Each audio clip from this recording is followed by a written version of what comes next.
Hey swimmers, welcome to the latest version of our YMCA of Marquette County swimming drills. And some of the drills we're going to go over today are the ones we're using to teach butterfly and breaststroke to our swimmers. These are the short axis strokes. And one of the main things we do is we teach a little bit of sculling. And we're going to show you some front sculling right now. And the important thing is that the hands are extended in front of the swimmer's body. And they use a side-to-side motion, almost like a figure-8 shape motion, to travel down the pool. This is Brad Cowan demonstrating, and you notice that he uses a light kick just to keep his body balanced, but it is the way he catches the water and sculls with his hands and forearms that moves him down to the pool. And this is called the front scull, and we do it with our face in the water. And he adds a little bit of body dolphin motion. We also do mid-sculling, where we keep our elbows forward, even with our shoulders. Our elbows are in front of our lungs, and our fingertips are pointed more towards the bottom of the pool in the mid-scull. And this is obviously the sweeping in portion of your butterfly or your breaststroke. This is Wes Veer demonstrating the mid-scull, and it's another effective tool. And notice that his elbows are not back behind his lungs. We also regularly use body dolphin. Often we're using body dolphin with fins in practice.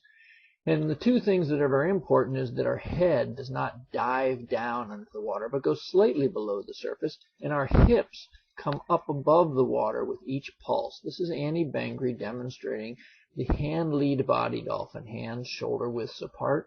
And you notice that she keeps her hips coming to the surface with each pulse, and her head goes slightly below the water and slightly above. And when she comes up to breathe, she doesn't change her rhythm. We like to do that same drill, sliding our hands to the corners when we load. Load means pressing your lungs down in the water and letting the water press against them where you bob back up. This is sliding to the corners when doing body dolphin.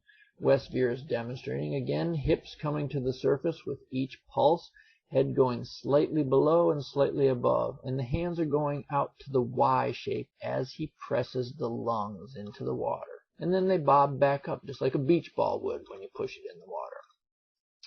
We like to use this drill called Pablo drill, named after the famous butterflyer Pablo Morales, a gold medal winner at the Olympics.